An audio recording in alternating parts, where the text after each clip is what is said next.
बोल. माझ्या घरातून नेलेलं आहे सीसीटीव्ही फुटेज आहे. ठीक आहे, माझ्या घरातून येऊन सोनं घेऊन गेलं, मी कोणाला वाटलं नाही. तुमच्याकडे पावती पण नाहीये, ऐकून घे.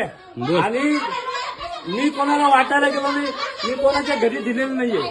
तू उमेदवार होता ना, तू आमच्या उमेदवार होता ना आमच्या गल्लीमध्ये उभा.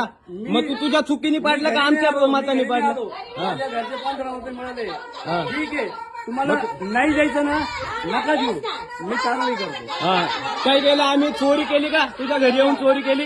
नाना, तुझ्या घरी येऊन चोरी केली का? तू जातीवाद करून राहिला का आमच्या संघ गल्लीत येऊन? सीसीटीव्ही फुटेज माझ्याकडे. शिव्या देऊ राहिला का आम्हाला? शिवाय देतो. जातीवाद करून राहिला ना आमच्या सोबत? नका देऊ. अरे हे सगळं नाही नाही नाही, जातीवाद करून राहिला का? इकडे पळू नको. कळत नाही, मी कळत नाही. बोल. जातीवाद केला तुम्ही आमच्या गल्लीत येऊन, आमच्या जातीला शिव्या देऊ राहिला. नाही जायचं ना, तुम्हाला नाही जायचं, नका देऊ. अबा एवढी गल्ली, अबा एवढी गल्ली सबूत आहे. हा जातीवाद करून राहिला आमच्या गल्लीत येऊन, जातीवरून शिव्या देऊ राहिला. राहू दे वकील, इकडे इकडे इकडे.